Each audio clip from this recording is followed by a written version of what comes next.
Good morning, सुप्रभात, वंदे मातरम विद्यार्थी मित्रों। मैं आनंद सर अपने YouTube channel make account easy with Anand sir में आपका हार्दिक स्वागत करता हूं। दोस्तों, लास्ट ईयर से लेकर इस साल जून तक लगभग मैंने आपके लिए वीडियो बनाया। मेरे इस चैनल के माध्यम से मैं आप लोगों को गुजरात बोर्ड 11th-12th कॉमर्स का स्टेट और अकाउंट का वीडियो उपलब्ध करवा रहा हूँ। पिछले साल कोरोना की वजह से कुछ सिलेबस कम हुआ था, 30% जितना सिलेबस रिड्यूस हुआ था, और जिसकी इफेक्ट पार्ट 2 पे था, यानी अकाउंट पार्ट 2 और स्टेट पार्ट 2 में से वो सिलेबस कट हुए थे। स्टेट पार्ट 1 और अकाउंट पार्ट 1 में लगभग वो पूरा था, और तब तक मैंने अकाउंट पार्ट 1 और स्टेट पार्ट 1 पूरा भी करवा दिया था। आप लोगों में से कई विद्यार्थियों का कमेंट आता है, मैसेज आता है कि सर बाकी के बचे हुए सिलेबस को पूरा करवाइए। दोस्तों, उस साल लॉकडाउन होने की वजह से स्कूल और क्लासेस बंद थे, जिसकी वजह से अच्छे खासे समय मिल जा रहा था और मैं आपको सिलेबस पूरा करवा रहा था। लेकिन इस साल कॉलेज, स्कूल, क्लासेस सब चालू होने की वजह से समय नहीं मिल पाता है। फिर भी मैंने आप लोगों को कहा था कि कोशिश करूँगा कि दिवाली वेकेशन में थोड़े बहुत जो बचे हुए सिलेबस है वो मैं आपको पूरा करवाऊँ। लेकिन दिवाली वेकेशन में भी समय नहीं मिल पाया, कुछ समय के लिए मैं आउट ऑफ सिटी गया था। उसके बाद करवाने की कोशिश किया तो स्कूल कॉलेज सब वापस चालू हो गए, और फिर एक परिपत्र आया नया, जिसमें कि आपका जो सिलेबस है या पेपर फॉर्मेट है वो चेंज हुआ है। अब पेपर फॉर्मेट चेंज हुआ है, सिर्फ इतना ही जानकारी मिला है कि जो हेतुलक्षी प्रश्न है, यानी जो सेक्शन ए और बी है, जो शुरुआत में फॉर्मेट था उसमें 10-10 मार्क्स के लिए था, और अभी जो फॉर्मेट आया है उसमें 15-15 मार्क्स के लिए है। बाकी का पेपर फॉर्मेट कैसा होगा वो अभी अच्छी तरह से पता नहीं है। जब अच्छी तरह से पता हो जाएगा तो उसका भी मैं एक वीडियो आपके लिए ज़रूर लेकर आऊँगा।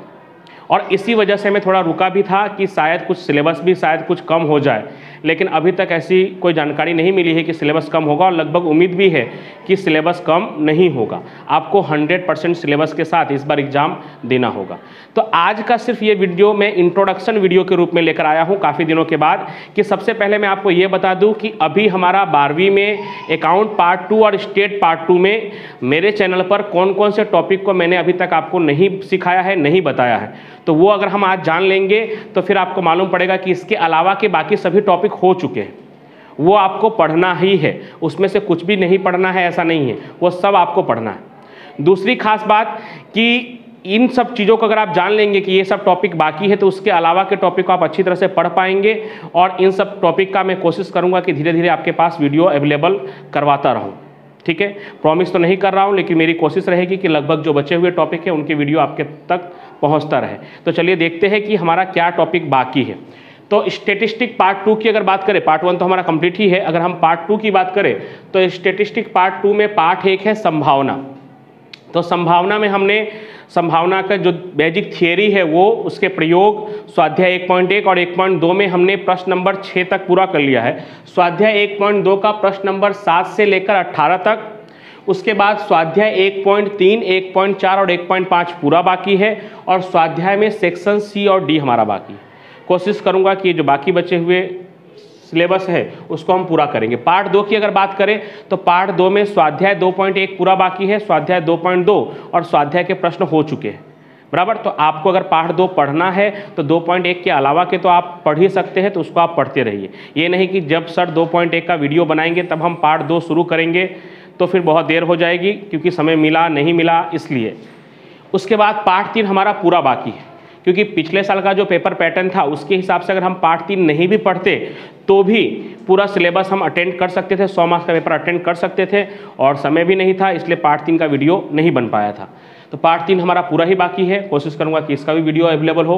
पार्ट 4 में अगर बात करें तो स्वाध्याय 4.1 हो चुका है, स्वाध्याय 4.2 जो कोष्टक की विधि है वो बाकी है, उससे जुड़ा हुआ स्वाध्याय 4 में जो सवाल है कोष्टक की विधि से जुड़ा हुआ वो भी बाकी है, और स्वाध्याय 4 में अलग से प्रमाणित स्वरूप वाले कुछ क्वेश्चन हैं, प्रमाणित स्वरूप वाले कुछ 5 से 6 प्रश्न हैं, वो भी बाकी है। पार्ट 5 की अगर बात करें तो पार्ट 5 में स्वाध्याय 5.1 बाकी है, 5.2 और स्वाध्याय के प्रश्न, उदाहरण के प्रश्न पार्ट 5 में हो गए। ठीक है, अब अकाउंट पार्ट 2 की अगर बात करें, पार्ट 1 तो हमारा कंप्लीट है ही, अकाउंट पार्ट 2 की बात करें तो पार्ट 1 शेयर पूंजी के हिसाब, जो लगभग अभी आप में से कई लोगों के स्कूल में चल रहा होगा या पूरा हो गया होगा, उसमें स्वाध्याय 1 का प्रश्न नंबर 8 अग्रिम प्राप्त जो मांग है वो वाला जो प्रश्न है, प्रश्न नंबर 8 वो बाकी है, क्योंकि वो भी सिलेबस में नहीं था लास्ट ईयर। और शेयर का प्रमाणसर वितरण क्वेश्चन नंबर 19 से लेकर क्वेश्चन नंबर 24 तक आपको आपके स्क्रीन पर दिखाई दे रहा है, वो बाकी है। उसके बाद पार्ट 2 की बात करें डिबेंचर के हिसाब, उसमें जो महत्वपूर्ण क्वेश्चन है जो बोर्ड की परीक्षा में आने वाले प्रश्न है इस साल भी, वो लगभग पूरा हो गया है। उसके अलावा जो प्रश्न मैंने यहाँ पे लिखे वो चाहो तो आप अपनी प्रैक्टिस के लिए कर सकते हो। 10-20% चांस है कि शायद इसमें से भी कोई आ जाए, बाकी जिनका 90% चांस है वो प्रश्न तो मैंने ऑलरेडी करवाया ही हुआ है। क्वेश्चन नंबर 15, 16, 17, 15 के अंदर 3 सवाल है, 16, 17 बराबर और 18 इतने प्रश्न मैंने पहले से ऑलरेडी करवाए हुए हैं। उसके अलावा थियरी के टॉपिक भी करवाए हुए हैं। तो इस पार्ट में से थियरी के टॉपिक और 15, 16, 17, 18 इतना भी अगर आप कर लेते हैं तो 90% है कि उसमें से ही पूछा जाएगा। फिर भी कभी कभी इन सब प्रश्नों में से भी पूछ लेते हैं। प्रश्न नंबर 19, 20, 25 से 29 वो बाकी है, तो अगर समय मिला तो वो हम पूरा करेंगे। पार्ट 3 कंपनी का वार्षिक हिसाब, पार्ट 2 का सबसे महत्वपूर्ण चैप्टर जो सेक्शन एफ में 11 मार्क्स के लिए होता है, उसके नमूना से लेकर सभी सवाल अक्षय से हमने एकदम पूरा किया हुआ है। तो वो पार्ट 3 का आप अच्छे से तैयारी कर सकते हैं, पार्ट 3 अपना पूरा कर सकते हैं। पार्ट 4 में जो वित्तीय पत्रकों का विश्लेषण है, जो सबसे आसान चैप्टर है, सेक्शन डी में 4 मार्क्स के लिए पूछा जाता है, उसमें प्रश्न नंबर 8, 10, 12, 14 दो प्रकार के पत्रक है, उसमें तुलनात्मक पत्रक और समान माप के पत्रक। तो उसमें 8, 10, 12, 14 जो क्वेश्चन मार्क वाले सवाल है जिसमें अप्राप्त विगत ढूंढना है वो भी एकदम आसान, एक दिन का ही लेक्चर का काम है। जैसे ही एक लेक्चर में मैं वीडियो बनाऊंगा तो उसमें 8, 10, 12, 14 सब आ जाएगा। नॉर्मली वो बहुत ही ईजी है। तो जो क्वेश्चन मार्क वाले जो प्रश्न है 8, 10, 12, 14 वो हमारा बाकी है पार्ट 4 में। पार्ट 5 पिछले साल कम हुआ था लेकिन तब तक मैंने पूरा चला दिया था, इसलिए पार्ट 5 एकदम से पूरा है। उसमें 4 प्रकार के अलग अलग गुणोत्तर है, लाभदायकता के गुणोत्तर बराबर, तरलता के गुणोत्तर, संपन्नता के गुणोत्तर और कार्यक्षमता के गुणोत्तर, वो मैंने पूरा करवाया हुआ है। तो पार्ट 5 हमारा पूरा है, यानी पार्ट 3 और पार्ट 5 पार्ट 2 में अकाउंट में एकदम से अच्छी तरह से कंप्लीट है। पार्ट 6 में 3 प्रकार की प्रवृत्तियां हैं, परिचालन प्रवृत्ति, विनियोग प्रवृत्ति और वित्तीय प्रवृत्ति, जिसमें से विनियोग प्रवृत्ति पूरा है और क्वेश्चन नंबर हमारा 18 और 19 कंप्लीट है, और 2 प्रवृत्तियां बाकी है, परिचालन प्रवृत्ति और वित्तीय प्रवृत्ति। प्रश्न नंबर 15, 16, 17 जो परिचालन प्रवृत्ति से जुड़ा हुआ है और प्रश्न नंबर 20 और 21 जो वित्तीय प्रवृत्ति से जुड़ा हुआ है, ये क्वेश्चन हमारा बाकी है। तो ये पूरा लिस्ट मैंने आपको समझा दिया कि इतना हमारा बाकी है। अब धीरे धीरे मैं कोशिश करूंगा कि जितना मुझसे हो सके, आप पूरा मुझ पर डिपेंड मत रहिएगा, स्कूल में ध्यान दीजिएगा या अगर आप कहीं क्लास जाते हैं तो वहाँ पढ़िएगा, क्योंकि अब समय का बहुत अभाव है। तो ज़रूरी नहीं है कि मैं आपको लिए वीडियो लाऊं, लेकिन आप लोगों का रिक्वेस्ट है, बहुत लोग कहते हैं, इसलिए मेरी कोशिश होगी कि चालू लेक्चर में विद्यार्थियों को पढ़ाते पढ़ाते मैं आपके लिए वीडियो बना लूँ। तो अगर हो पाया ऐसा तो ज़रूर करूँगा मैं कोशिश। और दूसरी खास बात कि जो भी वीडियो आप मेरे देख रहे हैं उसमें हो सकता है कि पिछले साल मैंने कई बार कहा था ऐसे, क्योंकि मुझे नहीं मालूम था कि अगले साल या आने वाले वर्षों में भी इसका इतनी अच्छी तरह से उपयोग होगा। तो कई बार कहा है कि ये कट हो गया है, ये नहीं पूछाएगा, ये नहीं आएगा। तो वो सिर्फ और सिर्फ लास्ट ईयर के लिए ही था, इस साल के लिए ऐसा कुछ भी नहीं है अभी तक।